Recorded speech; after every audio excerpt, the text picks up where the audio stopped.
El grito de Beatriz resonó por todo el hospital cuando descubrió la verdad. Un alarido que hizo que las enfermeras salieran corriendo de sus consultorios. «¡Tú robaste a mi hijo!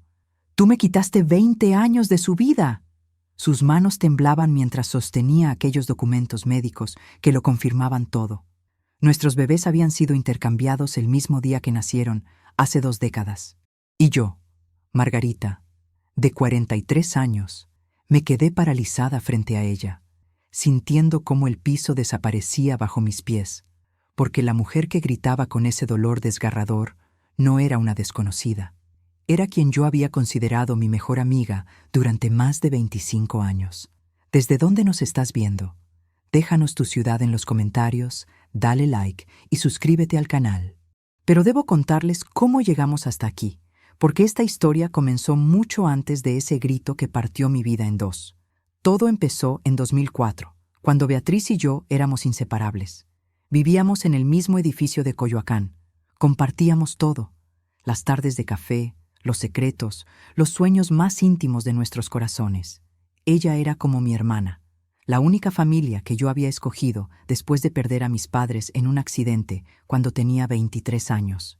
Cuando quedamos embarazadas con apenas 2 semanas de diferencia, pensé que el destino nos había bendecido de la forma más hermosa posible. Nuestros esposos bromeaban diciendo que nuestros hijos crecerían como primos, que serían tan inseparables como lo éramos nosotras. El Hospital Ángeles de San Ángel fue nuestra elección, porque ahí trabajaba el Dr. Mendoza, el ginecólogo más prestigioso de la zona. Un hombre de 60 años con una reputación impecable. Pero había algo que yo no veía entonces, algo que mi ingenuidad me impedía reconocer. La forma en que Beatriz apretaba los labios cada vez que mi esposo Carlos me tocaba la panza con ternura. La manera en que sus ojos se oscurecían cuando él hablaba de nuestro futuro, de cómo le enseñaría a nuestro hijo a jugar fútbol, de los viajes que haríamos en familia. El día que descubrí que estaba esperando un varón, vi cómo ella palideció al enterarse de que su bebé era niña. «¡Qué suerte tienes!», me dijo, y había algo en su voz que no supe interpretar entonces. Algo amargo, algo que sabía a envidia pero que yo, en mi felicidad, decidí ignorar. Recuerdo perfectamente la tarde en que Beatriz llegó a mi departamento llorando. Eran las 6 de la tarde de un miércoles de febrero, 2 meses antes de que naciéramos. Las lágrimas corrían por su rostro sin control mientras se dejaba caer en mi sofá. «Mi suegra no deja de recordarme que no le daré el nieto varón que esperaba», sollozó. «Dice que su familia siempre ha tenido tradiciones que solo un varón puede continuar. Roberto no dice nada, pero sé que está decepcionado». La abracé, sintiendo cómo su cuerpo temblaba contra el mío. «Beatriz, tener una niña es igual de maravilloso. Vas a ser una madre increíble». Pero ella se separó bruscamente, limpiándose las lágrimas con rabia. «Tú no lo entiendes, Margarita. Tú lo tienes todo. Un esposo que te adora sin condiciones, sin exigencias familiares. Tú tendrás ese hijo varón que todos quieren. Yo solo tendré decepción». Debí haberlo visto entonces. Debí haber reconocido esa oscuridad que crecía en sus palabras. Pero en lugar de eso, le serví té de manzanilla y le aseguré que todo estaría bien, que su familia aprendería a amar a su hija tanto como nosotras la amaríamos. ¿Cómo podía saber que en ese momento ella ya estaba planeando lo impensable? La noche del 15 de marzo de 2004 llegó con contracciones para ambas. ¡Qué coincidencia extraordinaria!, pensamos cuando nos encontramos en el estacionamiento del hospital a las 9 de la noche. A pesar del dolor, nos reímos nerviosamente. «Nuestros hijos compartirán hasta el cumpleaños», dijo Beatriz, apretando mi mano mientras Carlos ayudaba a Roberto a sacar nuestras maletas del coche. Nos acomodaron en habitaciones contiguas, en el 3er piso del ala de maternidad. Podía escuchar sus gemidos de dolor a través de la pared, y estoy segura de que ella escuchaba los míos. Entre contracciones, Carlos no se separaba de mi lado, besando mi frente sudorosa, susurrándome palabras de aliento. «Ya falta poco, mi amor. Pronto conoceremos a nuestro hijo». Pero cuando las contracciones se intensificaron y me llevaron a la sala de parto, noté algo extraño. El doctor Mendoza evitaba mi mirada. Sus ojos, normalmente cálidos y tranquilizadores, se desviaban cada vez que intentaba establecer contacto visual. Sus manos, normalmente seguras y firmes, temblaban ligeramente mientras preparaba el instrumental. Una de las enfermeras, una mujer joven llamada Patricia, lo miraba con una expresión que no pude descifrar. ¿Era miedo? ¿Confusión? «Doctor Mendoza, ¿está todo bien?», le pregunté entre contracciones, sintiendo cómo el dolor me partía en dos. «Todo perfecto, Margarita», respondió, pero su voz sonaba tensa, forzada. «Solo concéntrate en respirar». Mi hijo nació a las 11:47 de la noche. Escuché su llanto antes de verlo, un sonido fuerte y claro que se grabó en mi corazón como un tatuaje permanente. Cuando la enfermera lo colocó sobre mi pecho, apenas tuve tiempo de mirarlo. Ojos cerrados, piel rosada, un mechón de cabello oscuro pegado a su frente húmeda. Pesaba 3 kilos 200 gramos, medía 50 centímetros. Lo sostuve 30 segundos, tal vez menos, antes de que la misma enfermera Patricia se lo llevara para los exámenes de rutina. «¿Por qué no puede quedarse más tiempo conmigo?», pregunté, sintiendo un vacío terrible en mis brazos. «Es protocolo estándar», dijo Patricia, pero había algo raro en la forma en que sujetaba al bebé, algo apresurado en sus movimientos. «Se lo traeremos pronto». A través de la pared, escuché el llanto de otro bebé. La hija de Beatriz había nacido 20 minutos después de mi hijo, a las 12:07 de la madrugada. Su llanto era diferente, más agudo, más insistente. Escuché la voz de Beatriz, exhausta pero feliz. «¿Está bien? ¿Mi bebé está bien?». Lo que no sabía entonces era que en ese preciso momento, mientras yo era trasladada de vuelta a mi habitación y Beatriz aún estaba en la sala de parto, Patricia y el doctor Mendoza estaban en la sala de neonatos, intercambiando las pulseras de identificación de nuestros hijos. Pasaron 45 minutos antes de que me trajeran a mi bebé. 45 minutos que en ese momento me parecieron normales, parte de los procedimientos hospitalarios. Cuando la enfermera entró con el pequeño envuelto en una manta azul, Carlos se acercó inmediatamente, con los ojos brillantes de emoción. «Es perfecto», susurró, tocando la diminuta mano del bebé. «Tiene tu nariz, Margarita». Pero cuando lo tomé en mis brazos, algo en mi interior vaciló. Era un sentimiento tan sutil que lo descarté de inmediato, atribuyéndolo al agotamiento del parto. El bebé se veía diferente a como lo recordaba de esos 30 segundos. Más pálido, tal vez, con menos cabello. Pero los bebés cambian rápidamente, me dije. Estaba siendo paranoica. A la mañana siguiente, Beatriz vino a visitarme con su bebé en brazos. Su hija era hermosa, con abundante cabello castaño claro y ojos que, aunque cerrados la mayor parte del tiempo, parecían más claros que los de mi hijo. Pesaba 2 kilos 900 gramos, un poco menos que el mío. «Mira qué linda es Camila», dijo Beatriz, pero había algo forzado en su sonrisa, algo que no alcanzaba sus ojos. «Y este es Diego», respondí, mostrándole a mi hijo. Observé cómo Beatriz lo miraba, cómo sus ojos se detenían en cada detalle de su rostro. Vi cómo tragaba saliva con dificultad. Es precioso, Margarita», dijo finalmente. «Qué afortunada eres». Roberto entró en ese momento con flores para ambas. «Miren nada más», bromeó. «Se parecen más a ustedes que a nosotros». Diego tiene los ojos oscuros de Beatriz y Camila tiene ese tono de piel más claro de Margarita. Todos reímos en ese momento. Nadie notó la ironía terrible de aquellas palabras.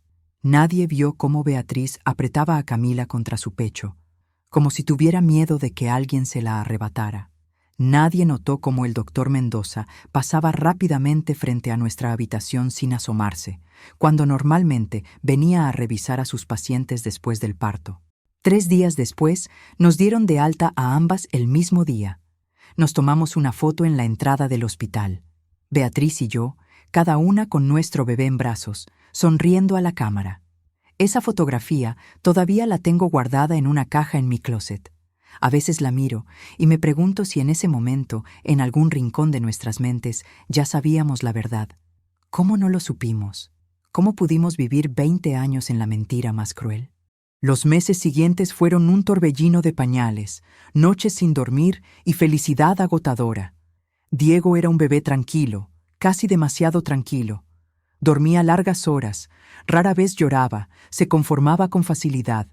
Las otras madres en el parque me decían que era afortunada, que deseaban que sus bebés fueran tan pacíficos. Pero yo sentía una inquietud que no podía explicar. Cuando lo amamantaba, cuando lo acunaba, cuando lo veía dormir en su cuna, había una vocecita en mi cabeza que susurraba: algo no está bien. La descarté como ansiedad de madre primeriza. Le pregunté al pediatra si era normal sentir esa desconexión ocasional con mi bebé. Él me aseguró que muchas madres pasaban por periodos de ajuste, que el vínculo se fortalecería con el tiempo, y en cierto modo se fortaleció. Amaba a Diego con cada fibra de mi ser. Pero ese amor siempre venía acompañado de una sombra de duda que nunca desapareció completamente. Mientras tanto, escuchaba historias de Camila a través de las pocas llamadas que Beatriz aún me hacía. No duerme nada, se quejaba Beatriz. Llora por todo. Es tan diferente a como imaginé que sería la maternidad. En su voz había frustración, pero también algo más. ¿Resentimiento? Cuando Diego cumplió 6 meses, organicé una reunión con Beatriz en el parque de Coyoacán. Hacía semanas que no nos veíamos y extrañaba nuestra amistad. Llegó 15 minutos tarde, con Camila envuelta en una manta rosada. Me impactó verla. Había perdido peso, tenía ojeras profundas, su cabello estaba descuidado. «Beatriz, ¿estás bien?», le pregunté mientras colocábamos a los bebés en una manta bajo la sombra de un árbol. «Estoy exhausta», admitió. «Camila no me deja dormir. Roberto dice que estoy exagerando, que todos los bebés son así, pero yo siento que...». Se detuvo abruptamente, como si hubiera estado a punto de revelar algo que no debía. «¿Qué sientes?». «Nada. Olvídalo. Son las hormonas, seguramente». Observé a Camila jugando con un sonajero. Era una bebé hermosa, muy activa, con esos ojos claros que parecían absorber todo a su alrededor. Y entonces hizo algo que me dejó sin aliento. Torció la boca de una manera particular antes de sonreír, exactamente de la misma forma en que lo hacía mi abuela en las viejas fotografías que conservaba mi tía. Un gesto tan específico, tan familiar, que sentí un escalofrío recorrer mi espalda. «Se parece mucho a ti», dijo Beatriz de repente, mirándome con una intensidad incómoda. «Camila tiene tus gestos». «¿Mis gestos?». Me reí nerviosamente. «Beatriz, los bebés no tienen gestos característicos todavía. Tú sabes a qué me refiero». Su voz sonó tensa, la forma en que mueve las manos cuando está emocionada, la forma en que frunce el ceño cuando algo no le gusta. Es exactamente como tú. Un silencio incómodo se instaló entre nosotras. Diego comenzó a quejarse, y lo levanté para consolarlo. Cuando lo acuné contra mi pecho, Beatriz lo observó con una expresión que no pude descifrar. Había anhelo en sus ojos, pero también culpa. «Tengo que irme», dijo abruptamente, recogiendo sus cosas con prisa. «Roberto me está esperando». Fue la última vez que la vi durante 6 meses. Después de ese día, dejó de contestar mis llamadas. Sus mensajes se volvieron escuetos, excusas breves sobre estar ocupada o enferma. Cuando finalmente la enfrenté en el pasillo de nuestro edificio, cargada de bolsas del supermercado con Camila en su carreola, ella apenas pudo sostenerme la mirada. «¿Por qué me evitas?», le pregunté directamente. «¿Hice algo que te molestara?». «No es eso, Margarita». Sus ojos se llenaron de lágrimas. «Es solo que necesito espacio. Necesito concentrarme en mi familia». «Yo soy tu familia», le dije, sintiendo cómo se me quebraba la voz. «Somos hermanas, ¿recuerdas?». Pero ella negó con la cabeza, limpiándose las lágrimas con el dorso de la mano. «Ya no podemos ser lo que éramos. Por favor, entiéndelo». Se fue antes de que pudiera responder, dejándome en el pasillo con un dolor en el pecho que no comprendía. ¿Qué había cambiado? ¿Por qué nuestra amistad de años se estaba desmoronando sin una explicación clara? Los años pasaron en una neblina de cumpleaños, primeros pasos, primeras palabras. Diego creció como un niño dulce pero reservado, tan diferente a la personalidad extrovertida que Carlos y yo teníamos. Le gustaba la lectura, los rompecabezas, actividades solitarias. Cuando cumplió 5 años y empezó el kinder, las maestras me comentaban que era brillante pero distante, que no se mezclaba mucho con los otros niños. Es como su padre, me decía mi suegra. Roberto también era así de niño. ¿Roberto? ¿Por qué mencionaba al esposo de Beatriz? Me quedé confundida por un momento antes de darme cuenta de que simplemente estaba haciendo una comparación aleatoria. Pero esa comparación se quedó conmigo, resonando en mi mente como una campana que no dejaba de sonar. Mientras tanto, a través del cristal distorsionado de los encuentros casuales en el edificio o las historias que escuchaba de vecinos mutuales, supe que Camila era todo lo contrario: extrovertida, apasionada, creativa. A los 7 años ya estaba tomando clases de piano, exactamente como yo lo había hecho a su edad. A los 9 ganó un concurso de composición en su escuela, escribiendo una melodía que, según me contó la vecina del cuarto piso, sonaba a música clásica mexicana, muy sofisticada para una niña de su edad. Mi abuela había sido compositora. Yo había heredado su amor por la música, pero no su talento. ¿Por qué la hija de Beatriz tenía ese don que corría por las venas de mi familia? Intenté acercarme a Beatriz varias veces a lo largo de los años. Le enviaba invitaciones para cumpleaños de Diego, para cenas, para simples cafés. Ella siempre declinaba con excusas educadas pero firmes. La distancia entre nosotras se convirtió en un abismo y yo dejé de intentar cruzarlo. ¿Cómo iba a saber que ese abismo estaba construido sobre el secreto más devastador de nuestras vidas? Cuando Diego cumplió 10 años, Carlos y yo lo inscribimos en clases de fútbol, esperando que el deporte lo ayudara a socializar más. Pero después de 3 meses, el entrenador nos llamó para una reunión. «Diego es un niño maravilloso», nos dijo, eligiendo sus palabras con cuidado. «Pero creo que el fútbol no es para él. No tiene interés en el juego, se distrae fácilmente. Prefiere quedarse en la banca leyendo que estar en el campo». Carlos estaba devastado. Había soñado durante años con compartir su pasión por el fútbol con su hijo. «Tal vez necesita más tiempo para adaptarse», insistió. Pero yo vi la verdad en los ojos de Diego cuando le preguntamos si quería continuar. «No me gusta, mamá», admitió en voz baja. «Preferiría tomar clases de ajedrez». Ajedrez, un juego que ni Carlos ni yo sabíamos jugar. Un juego que, según supe después por una conversación casual con una antigua compañera de trabajo de Beatriz, Roberto había sido campeón estatal en su juventud. Las diferencias se acumulaban como evidencia en un caso que yo me negaba a ver. Diego tenía alergia a los mariscos, exactamente como la familia de Roberto. Diego tenía el cabello que se rizaba de cierta forma cuando estaba húmedo, igual que Beatriz de joven según las fotos que había visto. Diego tenía una marca de nacimiento en forma de media luna en el hombro derecho y recordaba vagamente que Beatriz tenía una similar. Pero el cerebro humano es experto en la negación.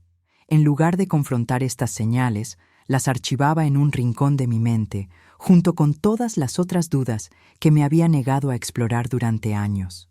Un día de otoño, cuando Diego tenía 12 años, lo vi frente al espejo del baño.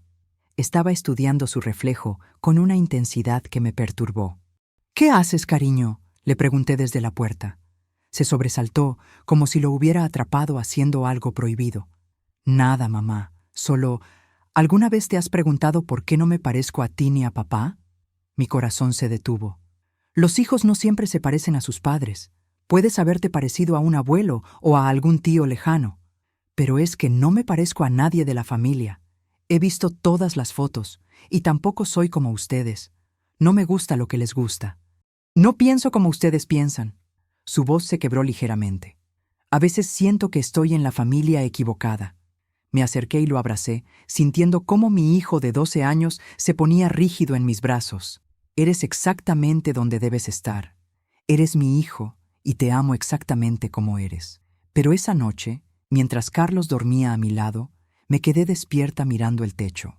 Las palabras de Diego resonaban en mi mente. Siento que estoy en la familia equivocada. ¿Qué sabía él que yo me negaba a admitir? Al año siguiente, Diego comenzó la secundaria. Fue ahí donde, por un giro cruel del destino, terminó en la misma escuela que Camila, aunque ella estaba un año adelante. Los vi juntos una vez, durante un evento escolar. Estaban parados en extremos opuestos del patio, pero cuando sus miradas se cruzaron, vi algo que me dejó helada: reconocimiento. Como si sus almas supieran algo que sus mentes aún no podían comprender. Camila se había convertido en una adolescente hermosa. Tenía mi altura, mi forma de caminar, hasta la forma en que se mordía el labio cuando estaba pensativa.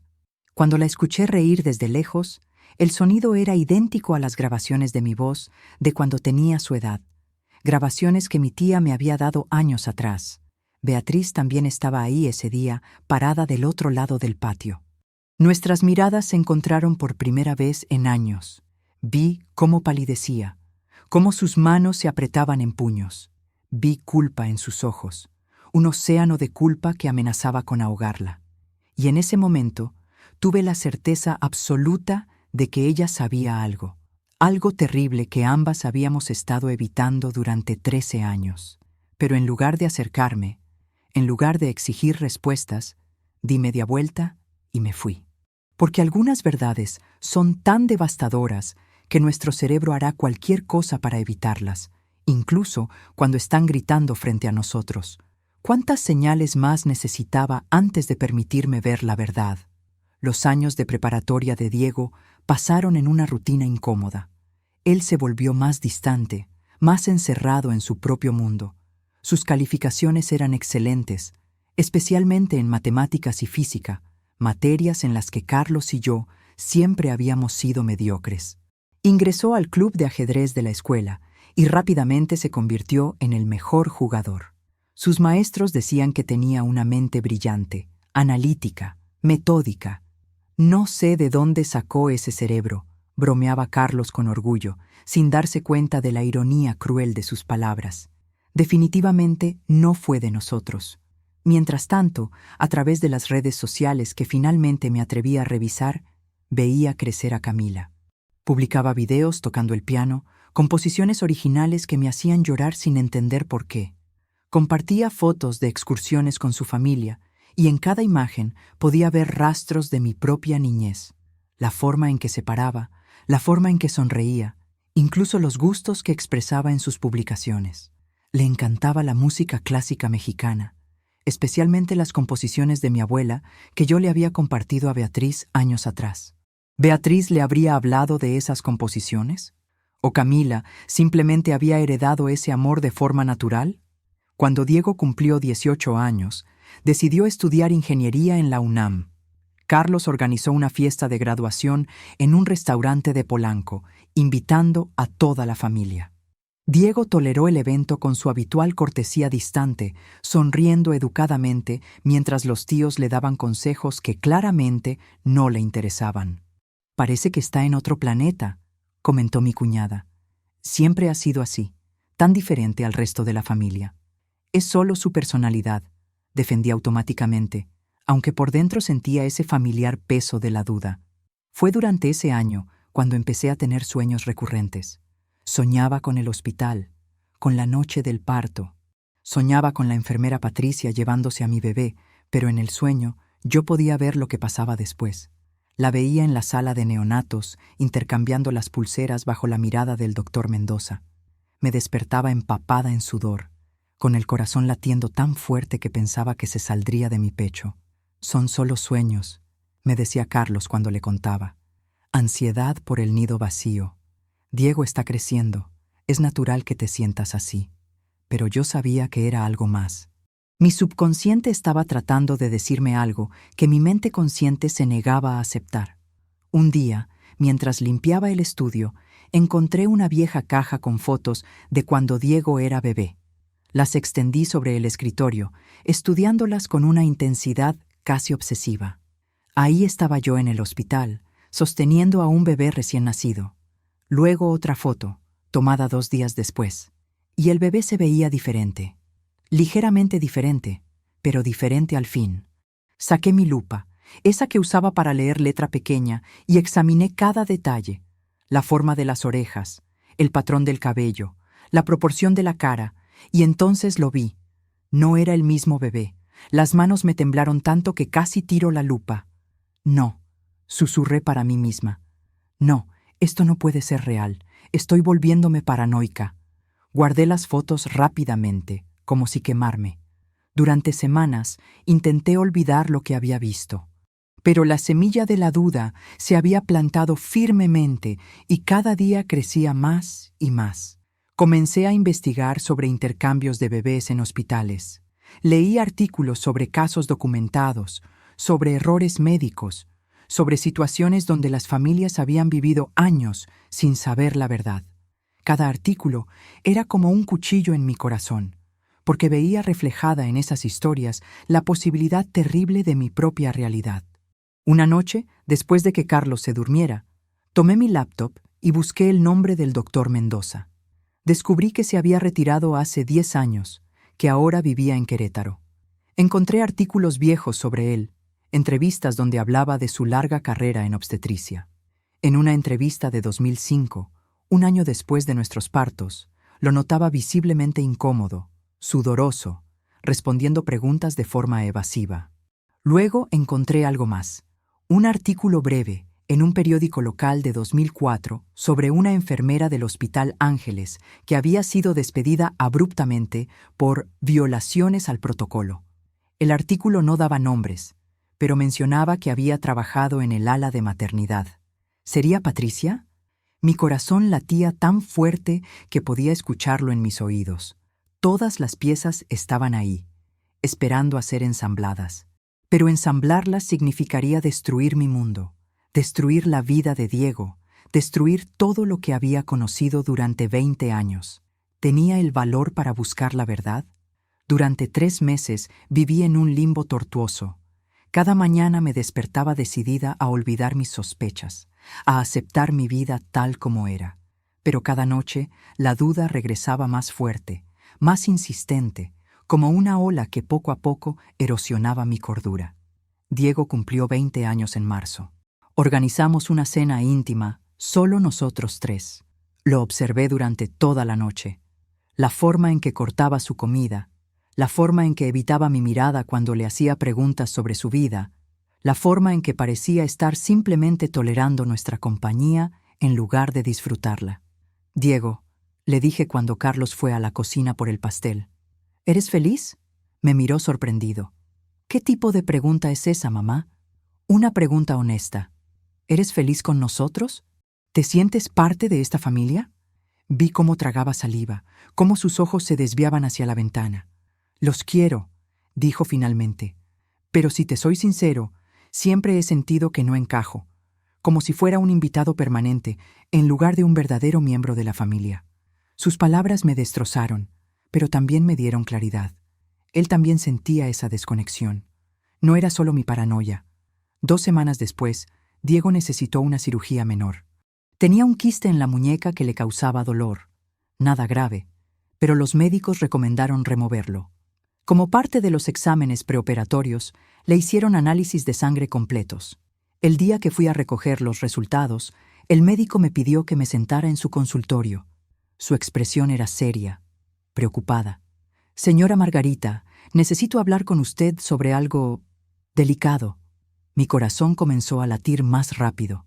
«¿Hay algo malo en los análisis de Diego?». «No, él está perfectamente sano, pero encontramos algo inusual en su tipo de sangre». Hizo una pausa, eligiendo sus palabras cuidadosamente. «Diego tiene tipo de sangre AB negativo. Es un tipo muy raro, solo el 0.5% de la población lo tiene». «¿Y eso es malo?». «No es malo en sí mismo, pero según su expediente médico, usted tiene tipo O positivo y su esposo tiene tipo A positivo. Es biológicamente imposible que 2 personas con esos tipos de sangre tengan un hijo AB negativo». El mundo se detuvo. Escuché mis propias respiraciones, rápidas y superficiales. El consultorio se volvió más pequeño. Las paredes se cerraban sobre mí. «Tiene que haber un error», dije con voz temblorosa. «Los laboratorios cometen errores todo el tiempo.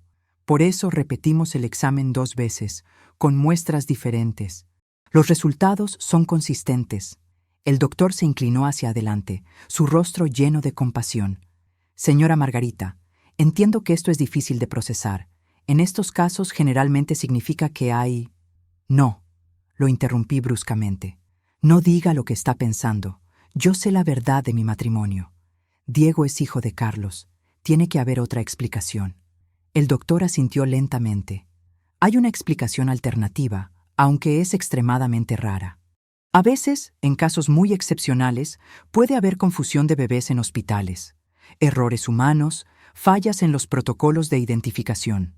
Y ahí estaba, la verdad que había estado evitando durante 20 años, pronunciada en voz alta por un extraño en un consultorio frío y estéril. Necesito estar sola, dije, levantándome tan abruptamente que casi tiro la silla. Señora Margarita, si necesita hablar con alguien, si necesita ayuda para procesar esto. Pero ya estaba saliendo del consultorio, caminando por los pasillos del hospital como una autómata. Llegué a mi coche y me senté en el asiento del conductor, con las manos apretadas en el volante, incapaz de mover un músculo. Durante 1 hora me quedé ahí, en el estacionamiento, viendo a la gente entrar y salir del hospital. Madres con bebés recién nacidos. Padres orgullosos cargando asientos de auto. Y pensé en esa noche de hace 20 años, cuando yo había sido una de esas madres felices, sin saber que estaba llevándome al hijo equivocado a casa. Finalmente, tomé mi teléfono y busqué investigador privado Ciudad de México. Necesitaba pruebas concretas. Necesitaba saber con certeza absoluta antes de destruir mi mundo. El investigador que contraté se llamaba Rodríguez. Era un hombre de 60 años, con el cabello completamente gris y ojos que habían visto demasiado. Lo conocí en su oficina de la Colonia Roma, un espacio pequeño lleno de archivos y fotografías.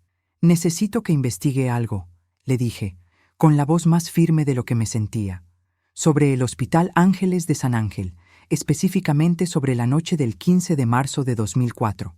Rodríguez escuchó mi historia sin interrumpir, tomando notas ocasionales. Cuando terminé, se reclinó en su silla y me miró con una mezcla de profesionalismo y compasión. Señora, ¿está segura de que quiere continuar con esto? Una vez que abramos esta caja de Pandora, no hay forma de cerrarla. Necesito saber la verdad, respondí. He vivido 20 años en la incertidumbre. No puedo vivir un día más así. ¿Su esposo sabe que está aquí? Negué con la cabeza. No le he dicho nada. Primero necesito estar segura. Rodríguez asintió. Le advierto que este tipo de investigaciones pueden tomar tiempo. Los registros hospitalarios de hace 20 años pueden ser difíciles de acceder. Y si hubo algún tipo de encubrimiento, haga lo que tenga que hacer. El dinero no es problema. Durante las siguientes 3 semanas, viví en un estado de ansiedad constante. Cada vez que sonaba mi teléfono, mi corazón se aceleraba. Carlos notó que algo andaba mal. «Estás muy distraída últimamente», me dijo una noche durante la cena. ¿Pasa algo que deba saber? Solo estoy preocupada por la cirugía de Diego, mentí. Ya sabes cómo soy. Pero la verdad era que apenas podía comer, apenas podía dormir. Mi mente no dejaba de reproducir escenarios, de imaginar conversaciones, de prepararse para el momento en que toda mi realidad se derrumbara. ¿Podría soportar la verdad cuando finalmente llegara? La llamada de Rodríguez llegó un martes por la tarde. Estaba en el supermercado cuando mi teléfono sonó. Vi su nombre en la pantalla y sentí cómo mis piernas se debilitaban. «Señora Margarita, necesito que venga a mi oficina. Encontré algo». «¿Qué encontró?» Mis manos temblaban tanto que casi dejo caer el teléfono. «Prefiero mostrárselo en persona. ¿Puede venir ahora?» Abandoné el carrito de compras en medio del pasillo y salí corriendo hacia mi coche. El trayecto a la Colonia Roma fue un borrón. No recuerdo cómo manejé, cómo llegué. Solo recuerdo entrar a la oficina de Rodríguez y verlo extender varios documentos sobre su escritorio. «Siéntese, por favor», dijo con una gentileza que me asustó más que cualquier cosa. Me senté en la misma silla de hace 3 semanas, pero esta vez sentía que pesaba 1000 kilos. «Investigué los registros del Hospital Ángeles de San Ángel de aquella noche», comenzó Rodríguez, señalando el primer documento. Inicialmente, todo parecía en orden, pero cuando profundicé, encontré inconsistencias. ¿Qué tipo de inconsistencias? Las horas registradas no coinciden. Según el expediente oficial, su bebé nació a las 11:47 p.m., pero fue devuelto a su habitación a las 1:35 a.m. Esos son casi 2 horas para exámenes de rutina que normalmente toman 45 minutos. Deslizó otro documento hacia mí. La bebé de Beatriz nació a las 12:07 am y fue devuelta a su habitación a la 1:32 am. 3 minutos de diferencia con su hijo. ¿Qué significa eso? Significa que ambos bebés fueron devueltos casi al mismo tiempo, lo cual es extraño. Normalmente hay más variación. Sacó otro documento, este con aspecto más viejo. Pero aquí está la verdadera evidencia. Encontré a la enfermera que fue despedida 2 semanas después de aquella noche. Su nombre es Patricia Ramírez. Ahora vive en Guadalajara. Mi respiración se aceleró. ¿Habló con ella? No directamente. Pero encontré sus registros de empleo. Fue despedida por violaciones graves al protocolo, sin especificaciones adicionales. Recibió una indemnización inusualmente generosa y firmó un acuerdo de confidencialidad. ¿Un acuerdo de confidencialidad? Exacto. El hospital básicamente le pagó para que se callara. Rodríguez sacó otro documento, este con números y cuentas bancarias. Y aquí está lo más revelador. 3 días antes de los partos, el doctor Mendoza recibió un depósito de 500,000 pesos en su cuenta bancaria personal. El aire abandonó mis pulmones. ¿De quién? Rodríguez deslizó el último documento hacia mí. Era un comprobante bancario con el nombre de la cuenta de origen claramente visible. Beatriz Hernández de Torres. El mundo se detuvo. Todo el ruido del mundo exterior desapareció. Solo existían esas palabras en ese papel. Beatriz Hernández de Torres, 500,000 pesos. 3 días antes de que nuestros hijos nacieran. No, susurré. No, esto no puede ser real. Señora Margarita, lamento mucho tener que mostrarle esto, pero la evidencia es clara. Su amiga Beatriz sobornó al doctor Mendoza para intercambiar a los bebés. Las lágrimas comenzaron a correr por mi rostro sin control. 20 años, 20 años de mentiras, 20 años viviendo una vida que nunca debió ser mía. Ella lo planeó todo, continué, con la voz rota, desde antes de que naciéramos. Por eso insistió tanto en que usáramos al mismo doctor. Por eso eligió el mismo hospital. Por eso, las memorias comenzaron a encajar como piezas de un rompecabezas macabro. Su obsesión con tener un hijo varón. Su desesperación cuando supo que tendría una niña. Su distanciamiento después de los nacimientos. Todo había sido calculado, planeado, ejecutado con una precisión cruel. ¿Qué hago ahora?, le pregunté a Rodríguez, limpiándome las lágrimas con manos temblorosas. Eso depende de usted. Legalmente tiene varias opciones. Puede demandar al hospital, al doctor Mendoza, a Beatriz. Puede solicitar pruebas de ADN para confirmar todo. Puede... Necesito confrontarla, lo interrumpí. Necesito escucharlo de su propia boca. Rodríguez asintió lentamente. Le recomendaría que primero consultara con un abogado. Este tipo de casos son extremadamente delicados. Pero yo ya estaba de pie, recogiendo los documentos con manos temblorosas. ¿Puedo quedarme con copias de todo esto? Por supuesto. Preparé un expediente completo para usted. Salí de esa oficina con una carpeta llena de evidencia que destruiría 2 familias. El sol de la tarde me cegó al salir a la calle. La ciudad seguía moviéndose. La gente seguía sus vidas normales, sin saber que mi mundo acababa de colapsar completamente. Me senté en mi coche durante 1 hora, leyendo y releyendo los documentos. Cada vez que veía el nombre de Beatriz en ese comprobante bancario, sentía una mezcla de rabia, traición y dolor tan intensa que pensé que me ahogaría. Mi mejor amiga, mi hermana de corazón, la persona en quien más confiaba en el mundo, había comprado a mi hijo. Me había robado 20 años con mi verdadera hija, y había vivido todo este tiempo sabiendo la verdad, viendo cómo yo criaba a su hijo biológico mientras ella criaba a mi hija. ¿Cómo podía alguien hacer algo así? ¿Cómo podía vivir consigo misma? Tomé mi teléfono con manos temblorosas. Marqué el número de Beatriz, ese número que no había marcado en 2 años. Sonó 1 vez, 2 veces, 3 veces. Estaba a punto de colgar cuando escuché su voz. ¿Margarita? Su voz sonaba sorprendida, temerosa, como si hubiera estado esperando esta llamada durante 20 años. Tenemos que hablar, dije, y mi voz sonó extrañamente calmada a pesar de la tormenta que rugía dentro de mí. Ahora, un largo silencio. Luego, con voz apenas audible. Lo sé. ¿Cuánto tiempo había estado esperando este momento de rendición de cuentas? Acordamos encontrarnos en un café de Polanco, lejos de nuestros hogares, lejos de miradas conocidas. Llegué primero y elegí una mesa en el rincón más alejado, donde nadie pudiera escucharnos. Mis manos no dejaban de temblar mientras esperaba. Pedí un café que sabía que no podría tomar. Beatriz llegó 10 minutos tarde. La vi cruzar la puerta y me impactó lo envejecida que se veía. Tenía solo 43 años, la misma edad que yo, pero parecía 10 años mayor. Había perdido peso, su cabello estaba salpicado de canas prematuras y las ojeras bajo sus ojos eran tan profundas que parecían moretones. Se acercó a la mesa caminando como si fuera al patíbulo.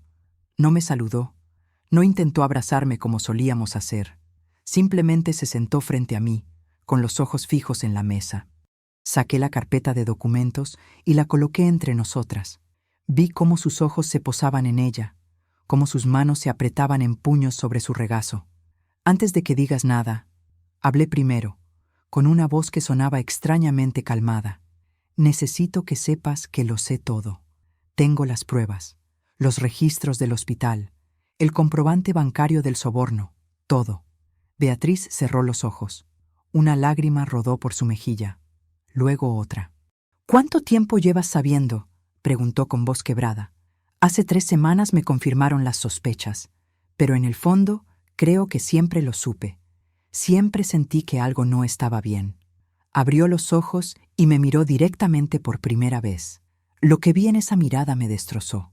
Culpa, remordimiento, dolor, pero también un cansancio profundo, como si llevara 20 años cargando un peso que finalmente la había quebrado. Lo siento, susurró. Dios, Margarita, lo siento tanto. ¿Por qué?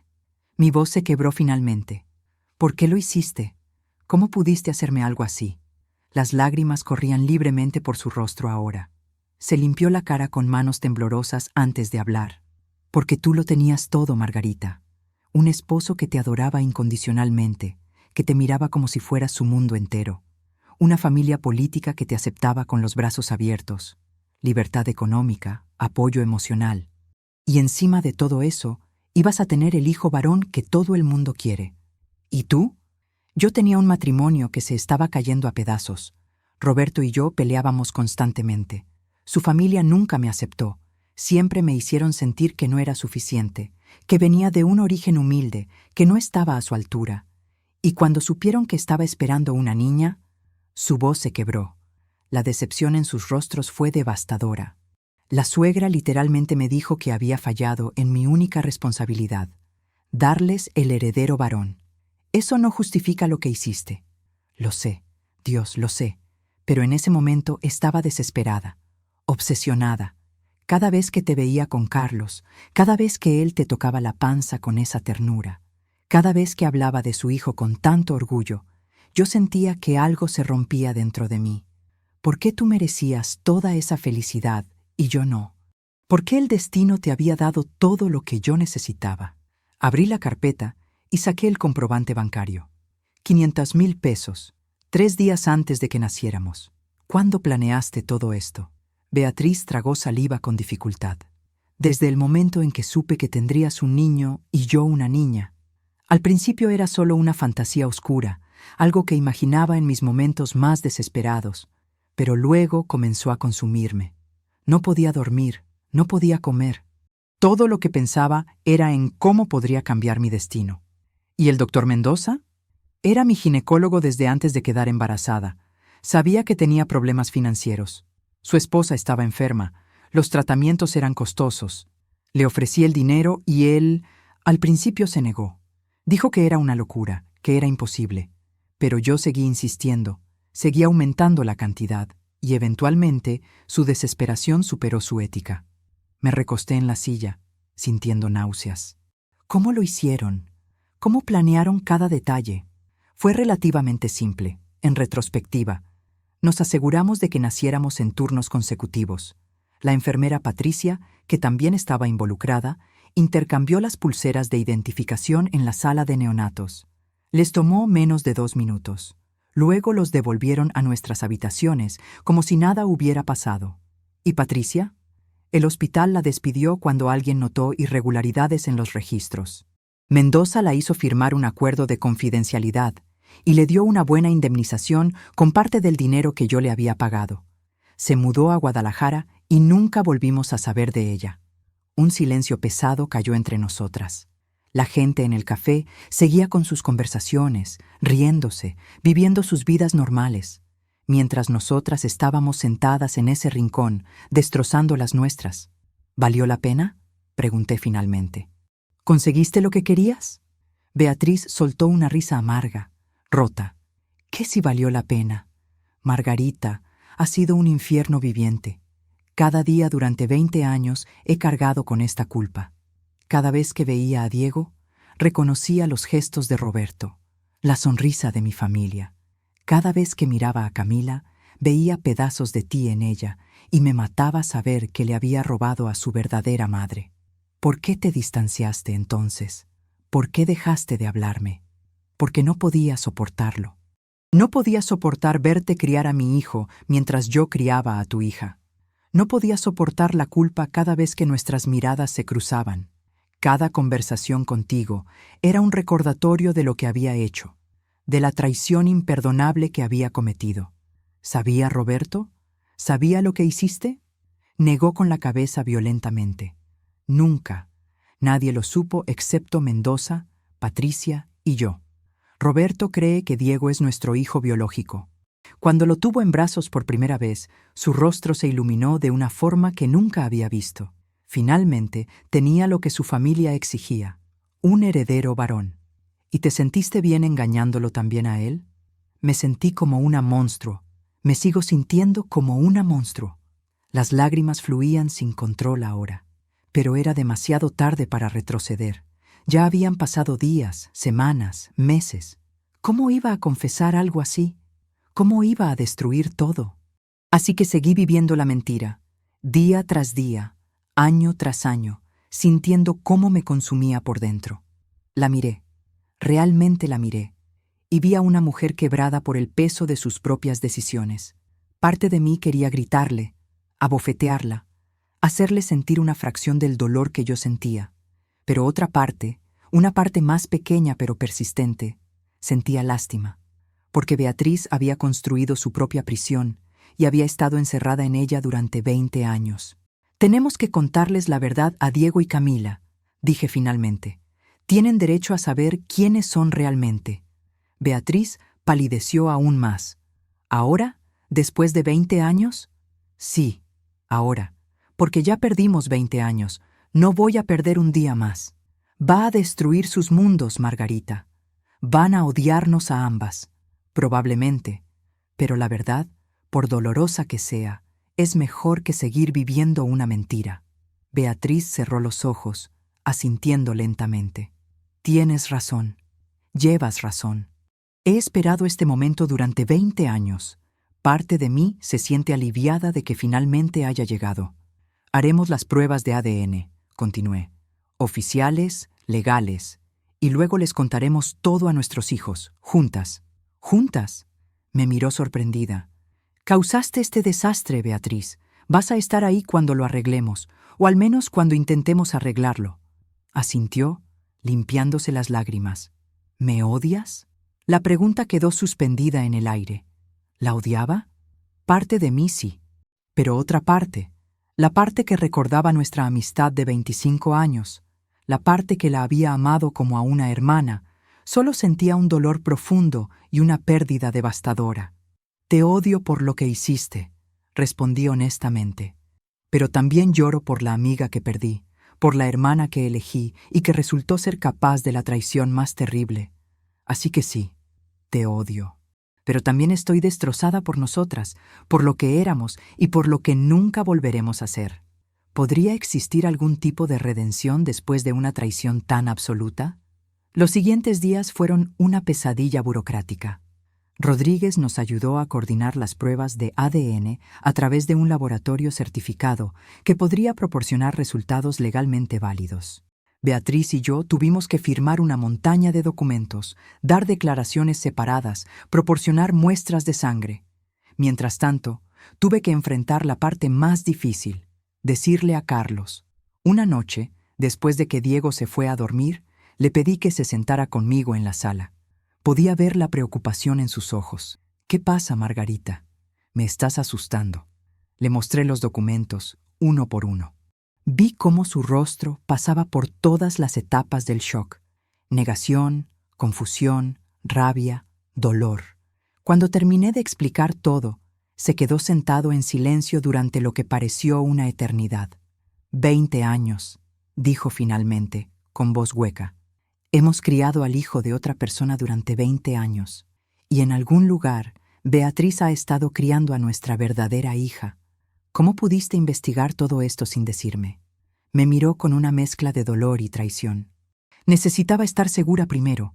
Necesitaba tener todas las pruebas antes de destruir nuestras vidas con una sospecha. Carlos se levantó bruscamente, caminando de un lado a otro de la sala. Diego, Dios, Diego, ¿cómo le decimos esto? ¿Cómo le decimos que no somos sus verdaderos padres?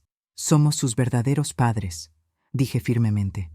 Lo hemos criado, lo hemos amado, hemos estado ahí para cada momento de su vida. El ADN no cambia eso. ¿No lo cambia? Su voz se elevó. ¡Claro que lo cambia! ¡Cambia todo! Significa que hay una niña ahí afuera que es nuestra hija biológica y nunca la conocimos. Significa que Beatriz nos traicionó de la forma más cruel posible. Significa que... Se detuvo abruptamente, cubriéndose el rostro con las manos. Vi cómo sus hombros temblaban. Carlos, mi esposo fuerte y estoico, estaba llorando. Me acerqué y lo abracé. Nos quedamos así durante largo tiempo, aferrados el uno al otro, llorando por todo lo que habíamos perdido y por todo lo que tendríamos que enfrentar.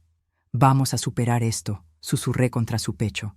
«No sé cómo, pero lo haremos, juntos». Mientras tanto, Beatriz estaba teniendo conversaciones similares con Roberto. Me llamó esa misma noche, con la voz rota. «Roberto quiere demandarme por fraude», dijo entre sollozos. «Dice que le hice vivir una mentira, que destruí su vida». «Le hiciste vivir una mentira», respondí sin compasión. «A todos nos hiciste vivir una mentira». Lo sé. Pero Margarita está hablando de divorcio, de quitarme la custodia de Camila, de... Su voz se quebró completamente. «Voy a perderlo todo».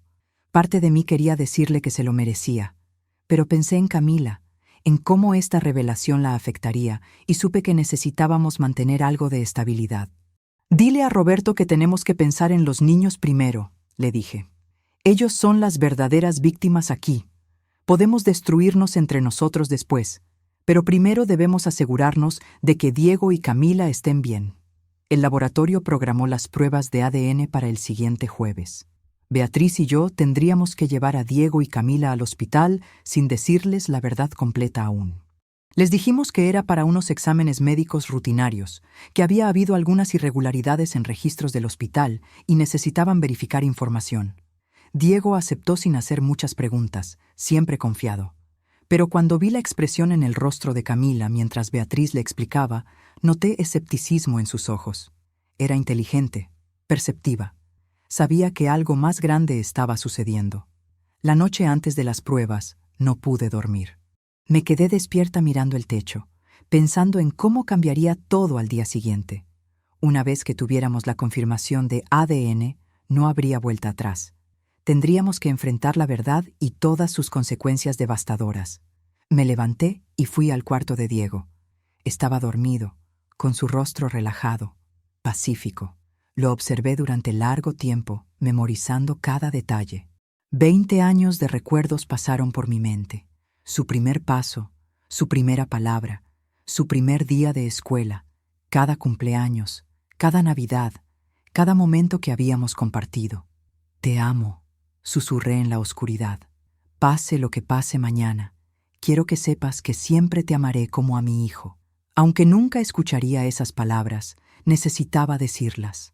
El jueves llegó demasiado rápido. Carlos y yo recogimos a Diego temprano en la mañana. Beatriz llegó con Camila poco después. Fue la primera vez que vi a mi verdadera hija de cerca en años. Era hermosa, con rasgos que me resultaban dolorosamente familiares. Tenía mi estatura, mi forma de caminar. Cuando sonrió nerviosamente al saludar, vi mi propia sonrisa reflejada en su rostro. «Hola», le dije con la voz temblorosa. «Soy Margarita». «Lo sé», respondió. «Mamá me ha hablado de usted». Pero había una pregunta en sus ojos, una confusión sobre por qué estábamos todos ahí juntos. Diego y Camila se miraron el uno al otro con incomodidad. Se conocían vagamente de la escuela, pero nunca habían sido cercanos. No podían saber que eran hermanos biológicos, separados desde el nacimiento por el plan perverso de alguien en quien ambos confiaban. Las pruebas de ADN fueron rápidas y eficientes. Un técnico tomó muestras de sangre de cada uno de nosotros, etiquetándolas cuidadosamente. «Los resultados estarán listos en 48 horas», nos informó. 48 horas. 2 días antes de que nuestras vidas cambiaran para siempre. Después de las pruebas, acordamos encontrarnos todos en el mismo hospital el sábado para recibir los resultados y contarles la verdad a Diego y Camila. Beatriz y yo intercambiamos una mirada larga. No había palabras para lo que se avecinaba. Esos 2 días de espera fueron los más largos de mi vida. Carlos se tomó un tiempo del trabajo. Nos sentamos juntos en silencio, aferrándonos el uno al otro, preparándonos mentalmente para lo que vendría. «¿Crees que nos perdonarán?», me preguntó Carlos la noche antes de la gran revelación. «No lo sé», respondí honestamente.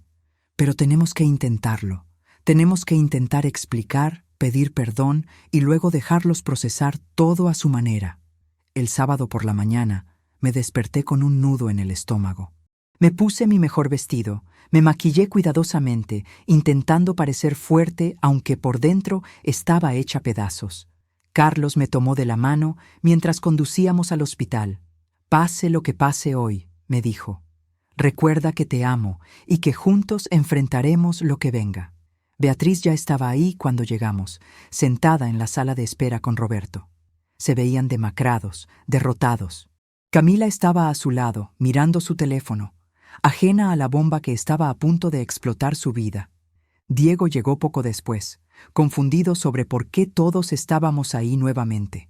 El doctor que había coordinado las pruebas nos condujo a una sala de conferencias privada.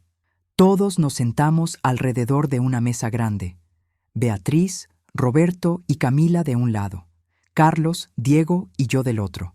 El doctor colocó un sobre grande sobre la mesa. «Los resultados de las pruebas de ADN están aquí. Pero antes de abrirlos, ¿hay algo que quieran decirles a los jóvenes?» Beatriz y yo nos miramos. Este era el momento. No había vuelta atrás. ¿Cómo destruyes el mundo de alguien con unas pocas palabras? Tomé aire profundamente, sintiendo cómo mis manos temblaban bajo la mesa. Carlos apretó mi rodilla, dándome fuerzas.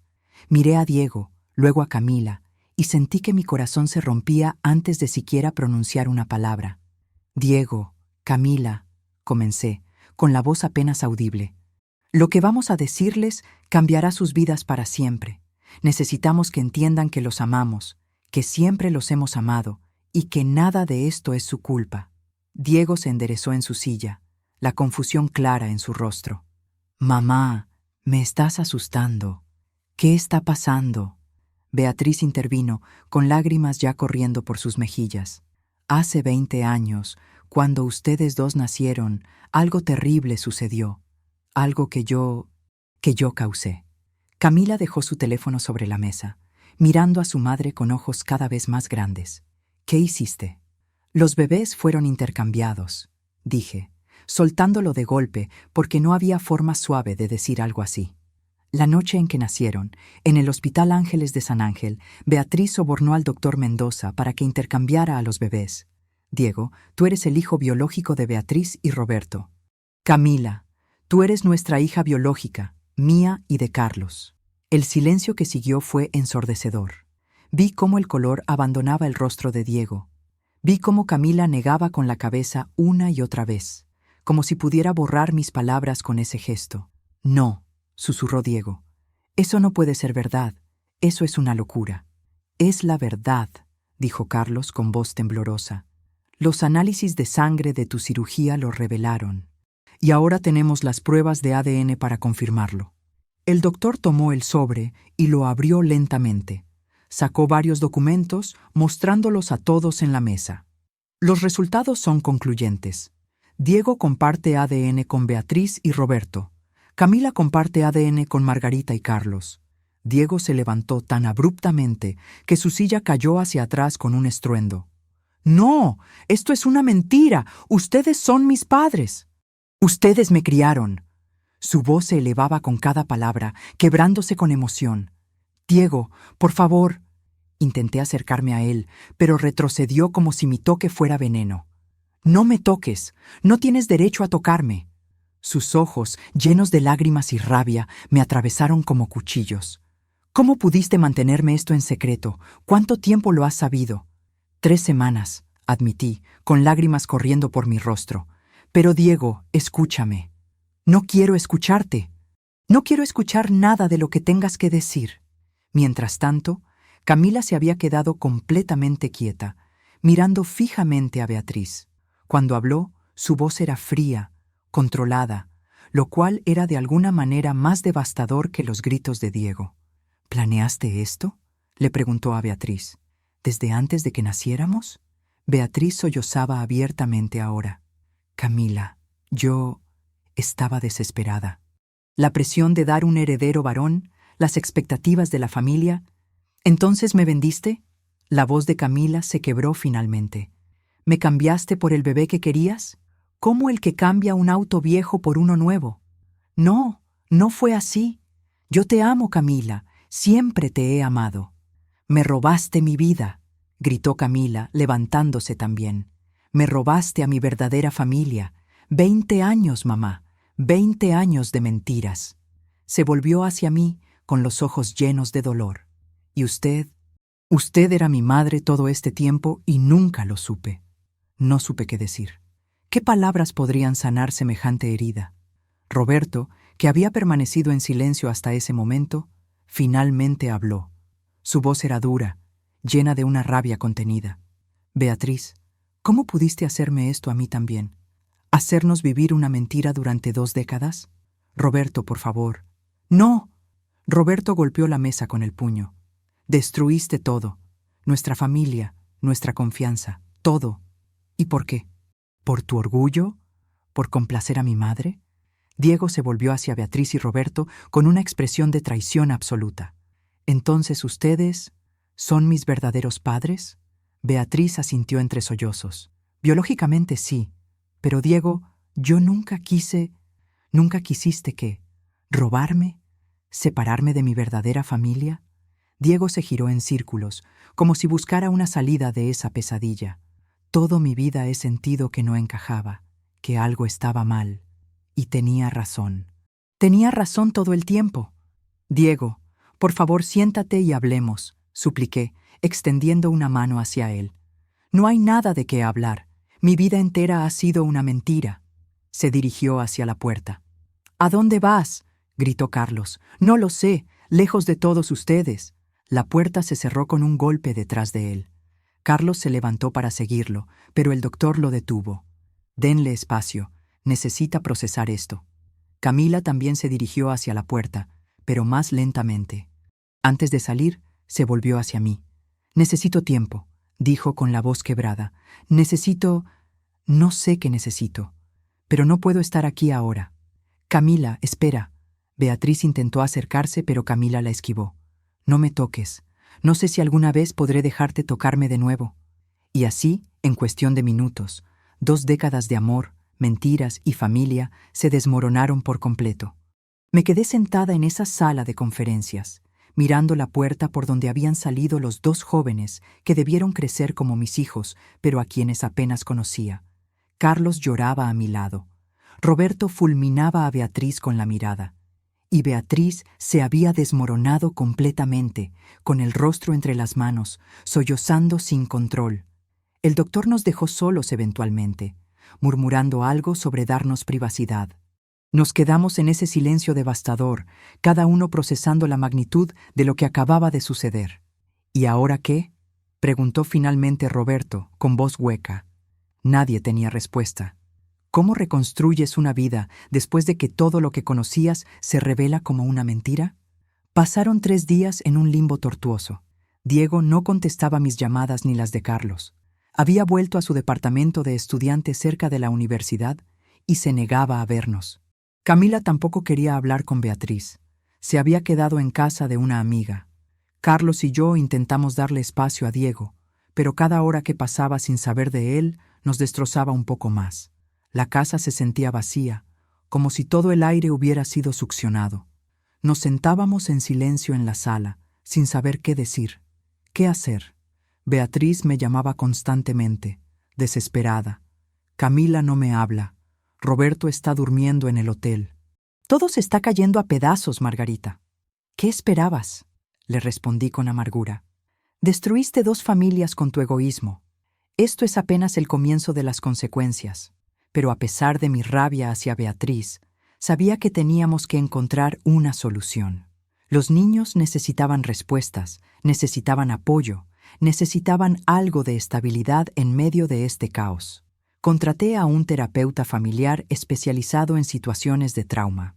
La doctora Ramírez tenía 50 años, una mirada compasiva pero directa. Cuando le expliqué la situación, silbó bajo. Este es uno de los casos más complejos que he escuchado, admitió. Va a requerir mucho trabajo, mucha paciencia, y aún así no hay garantías de que las relaciones puedan repararse. Solo necesito que los ayude a procesar esto, le dije. Que les ayude a entender que aunque la situación es horrible, todavía hay amor, todavía hay familia. La doctora Ramírez logró convencer a Diego y Camila de venir a una sesión el miércoles. Insistió en que viniera solo los jóvenes primero, sin ninguno de los padres. Necesitaban un espacio seguro para expresar su dolor sin preocuparse por herir nuestros sentimientos. Mientras tanto, yo había estado tratando de conectar con Camila de alguna manera. Le envié un mensaje de texto simple. Sé que esto es abrumador, sé que necesitas tiempo, pero cuando estés lista, me encantaría conocerte, sin presión, sin expectativas, solo conocerte. Tu verdadera madre que te ha amado sin saberlo durante 20 años. No recibí respuesta, pero vi que leyó el mensaje. El jueves por la mañana, recibí una llamada de Diego. Mi corazón se aceleró al ver su nombre en la pantalla. «Diego, necesito hablar contigo y con papá», dijo. Su voz sonaba cansada, rota, en persona. «Por supuesto. ¿Cuándo?» «Hoy, a las 5, en el café donde solíamos desayunar los domingos». Ese detalle me rompió el corazón. A pesar de todo, recordaba nuestras tradiciones, nuestros momentos juntos. Carlos y yo llegamos al café 15 minutos antes. Estábamos tan nerviosos que ninguno pudo pedir nada. Cuando Diego entró, me impactó lo demacrado que se veía. Había perdido peso, tenía ojeras profundas, su cabello estaba despeinado. Se sentó frente a nosotros sin saludarnos. El silencio se extendió, pesado y doloroso. Hablé con la terapeuta, comenzó finalmente. Me ayudó a empezar a procesar todo esto. «¿Cómo estás?», preguntó Carlos, con voz temblorosa. Diego soltó una risa amarga. «¿Cómo estoy? Estoy destrozado. Mi vida entera ha sido una mentira. Las personas que creí que eran mis padres resulta que no lo son. Mis verdaderos padres son prácticamente extraños. Y todo por la ambición enfermiza de una mujer. Diego, nosotros no sabíamos...» Comencé. «Lo sé. La terapeuta me lo dejó claro. Ustedes también son víctimas de esto». Me miró directamente. «Pero eso no hace que duela menos, mamá. Perdón, Margarita. No sé cómo llamarte ahora». Esas palabras fueron como un puñal en el corazón. «Puedes seguir llamándome mamá», dije con lágrimas corriendo por mi rostro. «Yo te crié. Te cambié los pañales, te enseñé a caminar, te consolé cuando tenías pesadillas. El ADN no cambia esos 20 años. Pero sí cambia quién soy», respondió Diego. «Toda mi vida me he sentido fuera de lugar en esta familia. Ahora sé por qué. Literalmente no soy de esta familia». «Eres de nuestra familia», insistió Carlos. «Fuiste, eres y serás siempre nuestro hijo». Diego cerró los ojos, como si esas palabras le causaran dolor en lugar de consuelo. «Conocí a Roberto y Beatriz ayer», dijo abruptamente. «Beatriz me buscó, Me rogó que hablara con ella. Mi estómago se apretó. ¿Y? Y es raro. Puedo ver rasgos míos en ella, la forma en que gesticula con las manos cuando habla, la forma en que frunce el ceño. Es perturbador. Abrió los ojos y nos miró. Pero cuando estoy con ella, no siento nada. No siento esa conexión que se supone que debo sentir con mi madre biológica. Las conexiones toman tiempo en formarse, dije suavemente. Tal vez, o tal vez las verdaderas conexiones ya se formaron en esos primeros 20 años, con ustedes. Pausó, limpiándose los ojos. La terapeuta dice que esto no es una situación de blanco y negro, que puedo tener dos conjuntos de padres, que el amor no es un recurso limitado. Eso es cierto, dijo Carlos. Pero también dice que tengo derecho a estar enojado, a sentirme traicionado, a necesitar tiempo antes de poder perdonar. Nos miró con una intensidad que me hizo estremecer. Y estoy enojado, con Beatriz obviamente, pero también con ustedes por no decírmelo antes, por investigar a mis espaldas. Queríamos estar seguros, expliqué. Queríamos protegerte. No necesitaba protección, necesitaba la verdad. Tenía razón, y lo sabía. Nos habíamos equivocado en tantas cosas. ¿Conociste a Camila?, pregunté finalmente. Diego asintió. También estaba en la sesión de terapia. Es increíble en realidad. Es exactamente como tú, Margarita, como mamá, se corrigió a sí mismo. Tiene tus gestos, tu forma de hablar. Es obvio que es tu hija. ¿Cómo está ella? Devastada, furiosa con Beatriz, confundida sobre ustedes. La terapeuta dice que necesita tiempo antes de poder conectar con sus padres biológicos. Me miró directamente. Dice que te tiene miedo. Miedo. El dolor en mi pecho se intensificó. ¿Por qué? Porque conocerte significa aceptar que su vida entera fue una mentira. Significa aceptar que la mujer que la crió la traicionó de la forma más fundamental posible. Y eso es demasiado para procesar ahora mismo.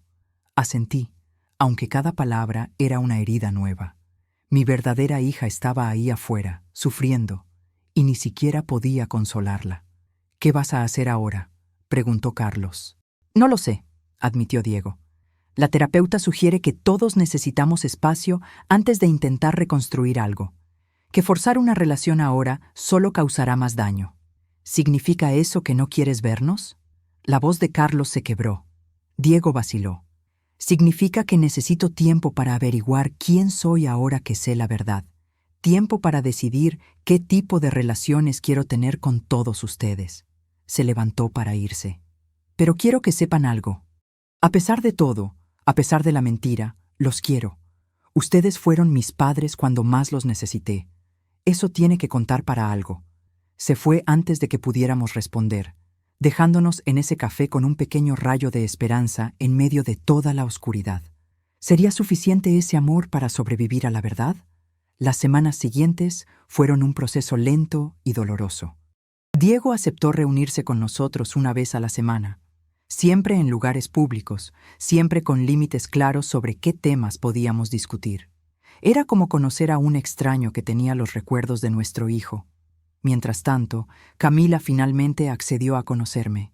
Fue Beatriz quien lo organizó, en un acto que supongo era su intento de redimirse de alguna manera. Me llamó una tarde de sábado. Camila quiere conocerte, dijo con voz temblorosa. Dice que necesita saber quién es su verdadera madre biológica antes de poder seguir adelante. ¿Cuándo? Mi voz sonaba más ansiosa de lo que pretendía. Mañana, en el parque de Coyoacán, donde solíamos ir cuando eran bebés. El domingo llegué al parque media hora antes. Me senté en la misma banca donde Beatriz y yo solíamos sentarnos hace 20 años, observando a nuestros bebés. Excepto que no eran nuestros bebés, nunca lo fueron. Cuando vi a Camila acercarse, mi corazón casi se detuvo. Era como verme a mí misma a los 20 años. Tenía mi altura exacta, mi constitución, la misma forma de caminar con un ligero balanceo hacia la izquierda. Cuando se sentó a mi lado, pude ver cada detalle de su rostro y era como mirar un álbum de fotos de mi propia juventud. «Hola», dije suavemente. «Gracias por venir». No estaba segura de querer hacerlo, admitió. Su voz temblaba ligeramente. «Pero la terapeuta dice que necesito enfrentar esto en lugar de evitarlo». «Entiendo. Esto debe ser increíblemente difícil para ti. Nos quedamos en silencio durante un momento. Luego Camila habló, mirando hacia el parque en lugar de mirarme a mí. ¿Cómo supiste? ¿Cómo supiste que yo era tu hija? Le conté toda la historia. Los análisis de sangre de Diego, la investigación privada, el descubrimiento del soborno. Mientras hablaba, vi lágrimas correr por sus mejillas. Entonces, Beatriz lo planeó todo desde el principio, dijo cuando terminé.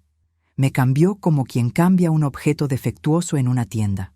Camila, sé que esto es devastador, pero quiero que sepas algo. Tomé aire profundamente. Durante 20 años te he visto crecer desde la distancia.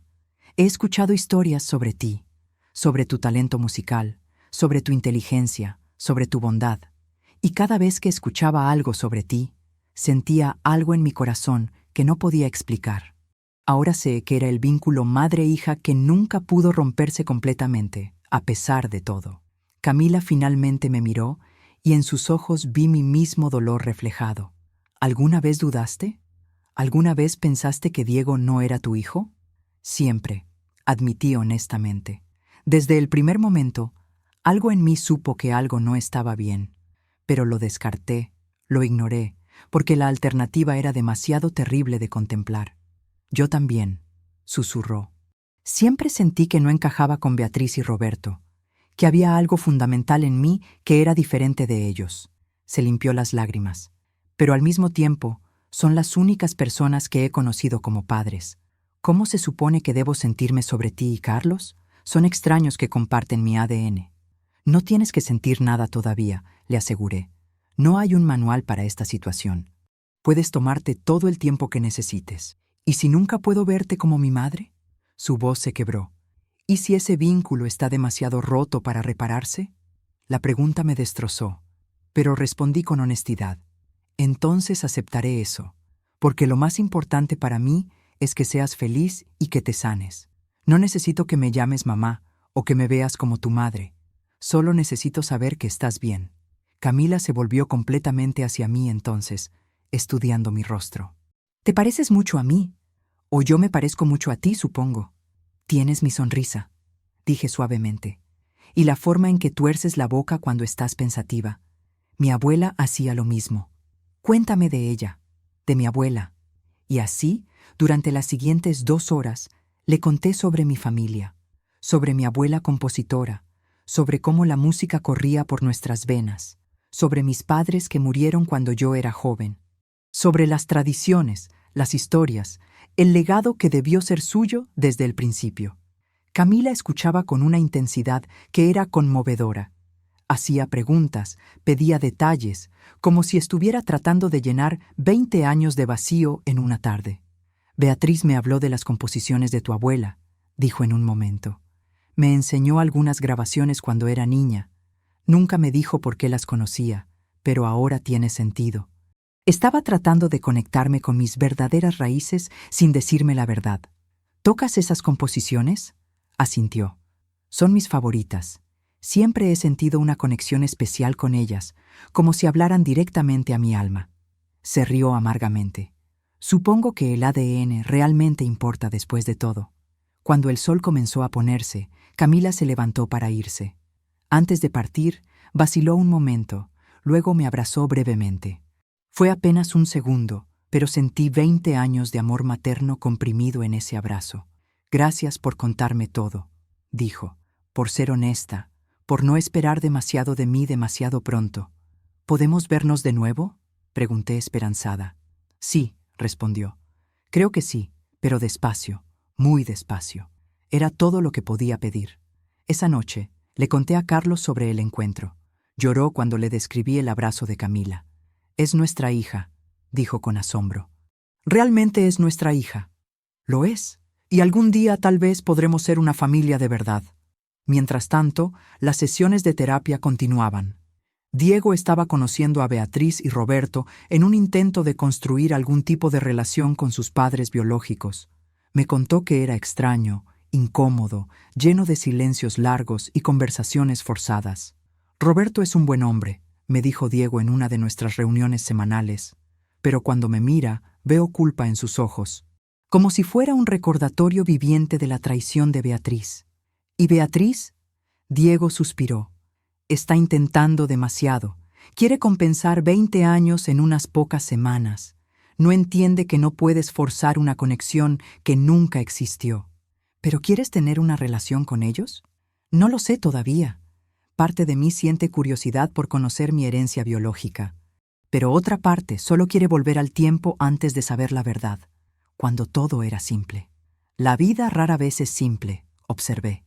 No, concordó, pero al menos era mía. ¿Podríamos algún día reconstruir algo parecido a una familia de estas piezas rotas? 3 meses después de la revelación inicial, la terapeuta organizó una sesión grupal con todos nosotros. Beatriz, Roberto, Carlos, Camila, Diego y yo. Dijo que era tiempo de tener una conversación honesta sobre el futuro, sobre qué tipo de relaciones queríamos construir a partir de los escombros del pasado. La sesión estaba programada para un sábado por la tarde en el consultorio de la doctora Ramírez. Todos llegamos a tiempos diferentes, evitando tener que esperar juntos en la sala de espera. Cuando finalmente estuvimos todos sentados en círculo en su amplia oficina, la tensión era palpable. Gracias a todos por venir, comenzó la doctora Ramírez. Sé que estos meses han sido increíblemente difíciles para todos. Hoy quiero que tengamos una conversación abierta sobre expectativas, límites y posibilidades. Diego habló primero. Se había preparado notas en su teléfono, siempre tan metódico. He pasado los últimos 3 meses tratando de reconciliar 2 realidades contradictorias. Margarita y Carlos me criaron, me amaron, estuvieron ahí para cada momento importante de mi vida. Son mis padres en todos los sentidos que importan, pero Beatriz y Roberto son mis padres biológicos, y no puedo simplemente ignorar eso. Miró a Beatriz directamente. Necesito que entiendas algo, Beatriz. Nunca serás mi mamá. Ese lugar ya está ocupado.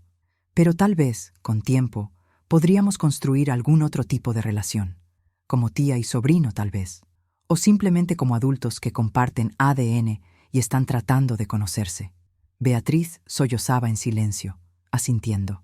Entiendo. Y Diego, necesito que sepas cuánto lo siento. Cada día me arrepiento de lo que hice. Si pudiera retroceder el tiempo... Pero no puedes, la interrumpió Diego. Y las disculpas no cambian 20 años de mentiras.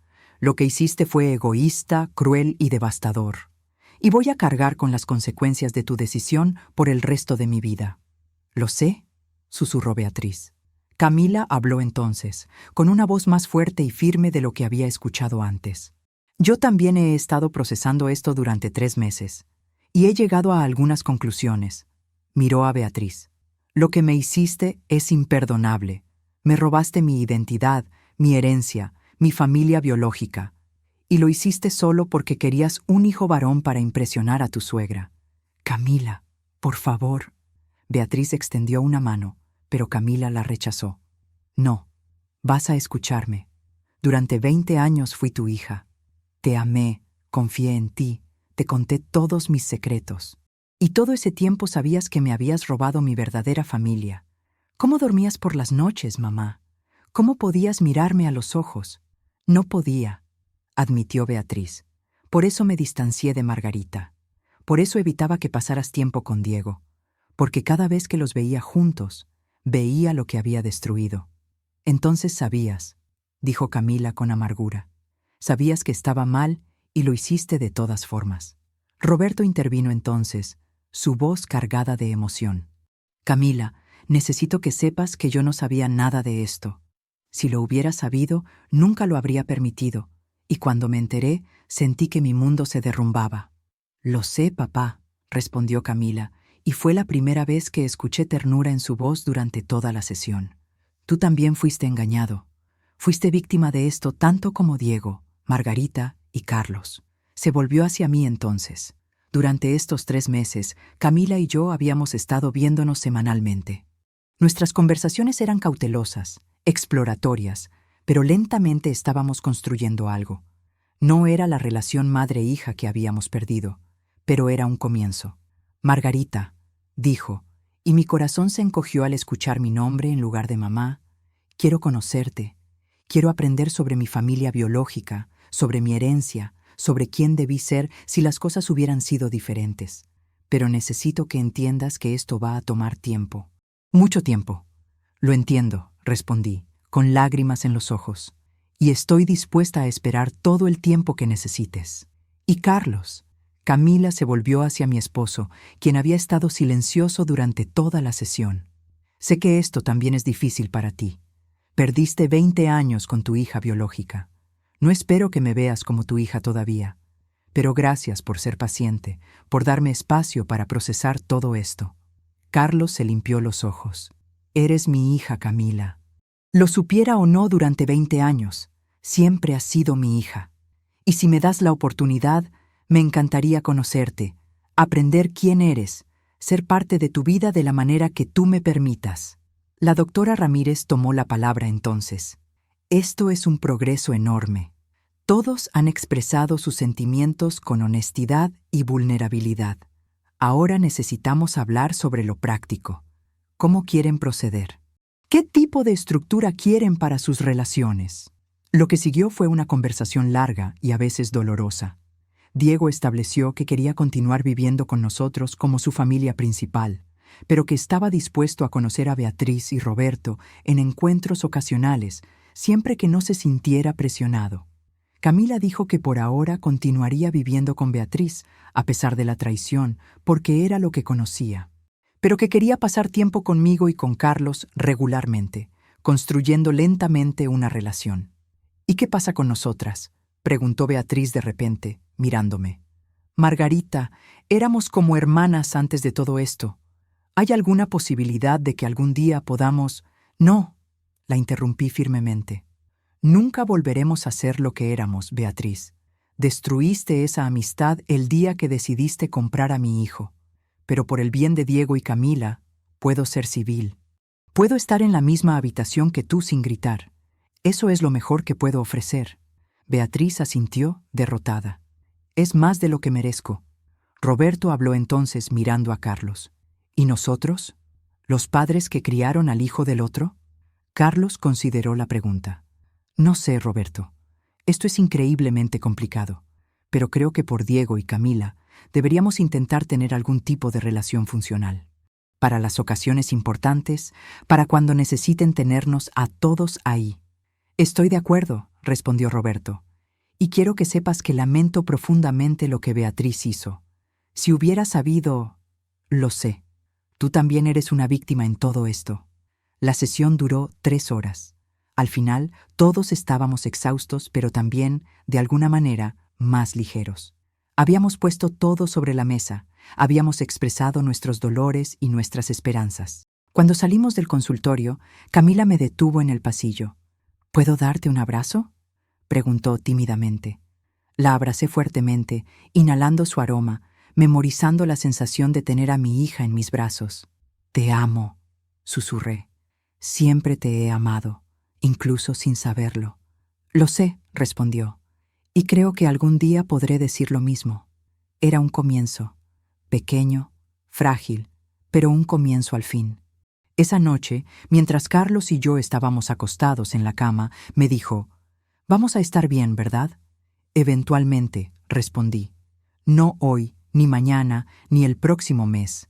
Pero algún día vamos a encontrar una forma de ser una familia muy poco convencional, pero familia al fin». Y esa noche, por primera vez en meses, dormí profundamente. ¿Podría el tiempo sanar heridas tan profundas?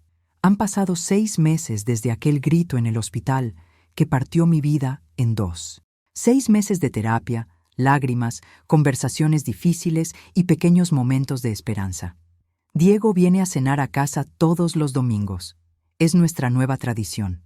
Ya no lo llamo mi hijo en público sin aclaración, porque ahora todos saben la verdad.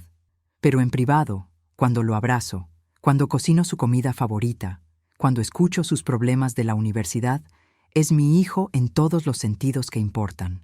También ha desarrollado una relación con Beatriz y Roberto. Los ve 2 veces al mes para almorzar. Me dice que es extraño, que probablemente siempre será extraño, pero que hay algo valioso en conocer de dónde viene biológicamente. Roberto le está enseñando ajedrez, compartiendo una pasión que finalmente tiene sentido. Camila y yo nos vemos cada semana.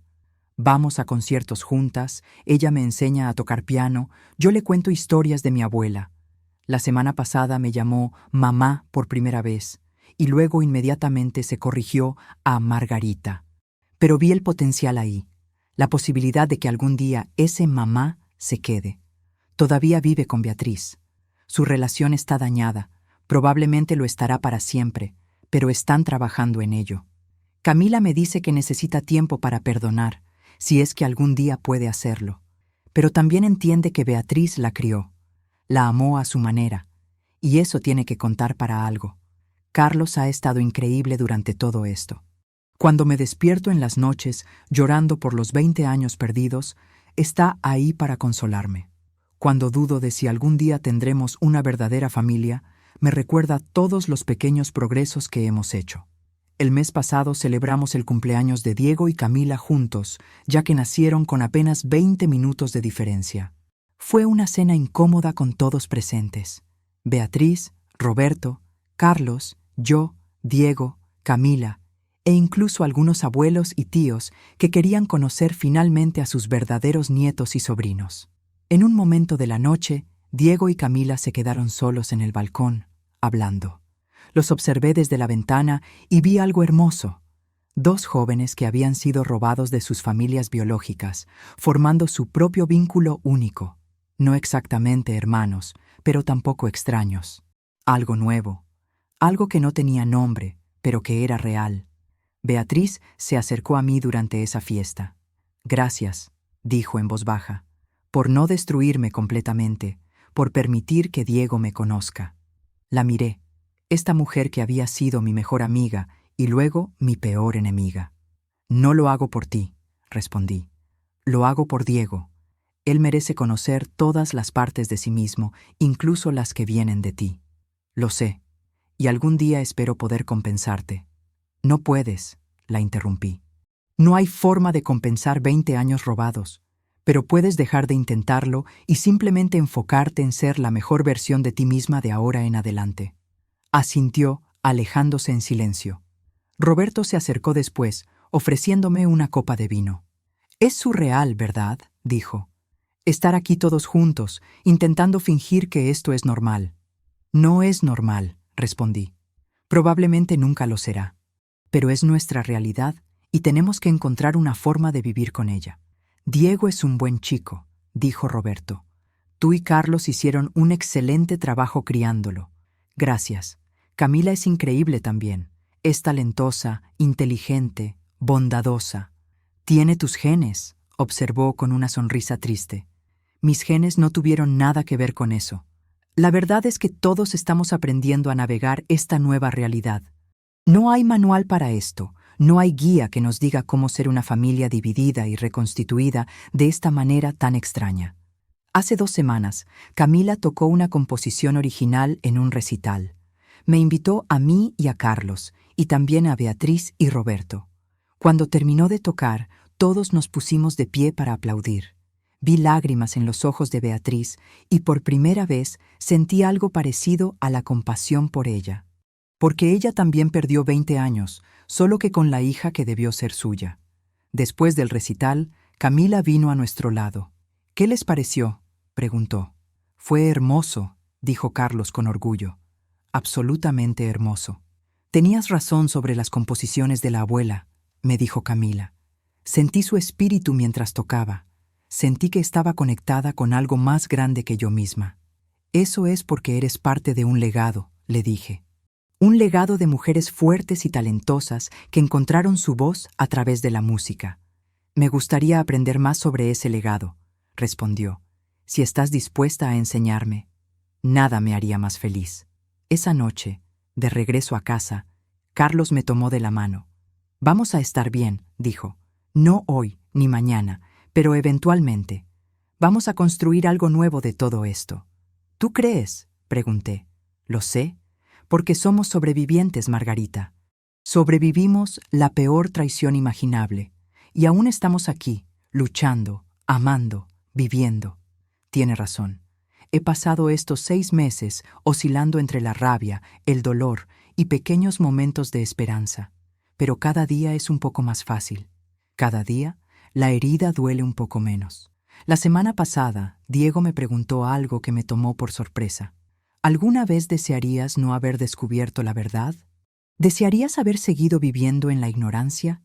Pensé en ello durante largo tiempo antes de responder. A veces, admití, a veces desearía poder volver a esos días donde todo era simple, donde tú eras simplemente mi hijo y yo era simplemente tu mamá, sin complicaciones. Pero entonces recuerdo que habría vivido toda mi vida sin conocer a Camila, sin saber que tenía una hija increíble ahí afuera. Y eso habría sido una tragedia diferente, pero igual de devastadora. ¿Crees que Beatriz se arrepiente? Creo que Beatriz ha vivido en el infierno de su propia creación durante 20 años, y creo que ese es un castigo peor que cualquier cosa que yo pudiera hacerle. Hoy es un día importante. Diego y Camila se van juntos de viaje de fin de semana, un retiro de jóvenes adultos organizados por la universidad. Es la primera vez que pasarán tiempo juntos, solo ellos dos, sin todos nosotros los adultos, complicando las cosas con nuestras emociones y nuestra historia. Los despedimos en la estación de autobuses. Beatriz estaba ahí, llorando discretamente detrás de sus lentes de sol. Roberto tenía una mano en su hombro, consolándola.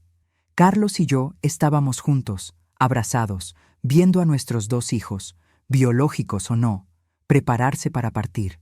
Antes de subir al autobús, Diego se acercó y me abrazó. «Te amo, mamá», susurró, y en ese momento supe que íbamos a estar bien. No importaba el ADN, no importaba la verdad biológica. Él era mi hijo, yo era su madre, y nada podría cambiar eso. Camila también se acercó, tímidamente. «Cuídate», le dije, resistiendo el impulso de abrazarla demasiado fuerte. «Tú también, Margarita». Hizo una pausa, luego agregó, «Mamá número 2». Me reí a través de las lágrimas. «Eso funciona». Mientras el autobús se alejaba, los 4 nos quedamos ahí parados. Beatriz, Roberto, Carlos y yo. 4 padres, 2 hijos, una verdad devastadora y la delgada esperanza de que el amor puede sobrevivir incluso a la traición más cruel. «¿Café?», preguntó Roberto de repente. «¿Los 4?» Beatriz me miró con ojos suplicantes. Carlos apretó mi mano, dejando la decisión a mí. Pensé en todo lo que había pasado, todo el dolor, toda la rabia. Pensé en el grito de Beatriz que resonó por el hospital hace 6 meses. Pensé en Diego llamándome mamá, en Camila tocando las composiciones de mi abuela, en todas las pequeñas victorias que habíamos logrado en estos meses difíciles. «Café», acepté finalmente. Pero solo café, y solo porque Diego y Camila necesitan que aprendamos a coexistir. Mientras caminábamos hacia la cafetería más cercana, me di cuenta de algo importante. Nunca voy a perdonar completamente a Beatriz. La traición que cometió es imperdonable, pero por el bien de nuestros hijos, por el bien de las familias complicadas y entrelazadas que ahora somos, puedo aprender a vivir con esa falta de perdón sin dejar que me consuma. Ya no soy la Margarita ingenua que confiaba en todo el mundo sin cuestionarlo. Ahora soy más fuerte, más sabia, más cautelosa. Perdí 20 años con mi verdadera hija, pero gané 20 años con un hijo que amo profundamente a pesar de no compartir mi sangre. La vida no es justa. La vida no sigue los planes que hacemos, pero la vida continúa, y nosotros continuamos con ella, construyendo lo mejor que podemos con los pedazos rotos que nos quedan. Y mientras tomábamos café los 4, hablando cautelosamente sobre cosas superficiales, evitando los temas profundos, vi un atisbo de lo que podríamos llegar a ser. No una familia tradicional, no amigos, pero quizás algo nuevo. Algo que no tiene nombre, pero que existe de todas formas. El grito de Beatriz todavía resuena en mis pesadillas, pero ahora también escucho otras cosas. La risa de Diego, la música de Camila, la voz de Carlos diciéndome que vamos a estar bien. Y esos sonidos son más fuertes, más persistentes, más llenos de esperanza, porque al final, a pesar de todo, seguimos siendo sobrevivientes. Y los sobrevivientes encuentran una forma de seguir adelante, de construir algo nuevo de las cenizas de lo que fue destruido. Esta es nuestra historia. Imperfecta, dolorosa, complicada, pero nuestra. Y todavía se está escribiendo, un día a la vez, un pequeño paso a la vez, hacia algo que se parece a la paz. Fin de narrativa.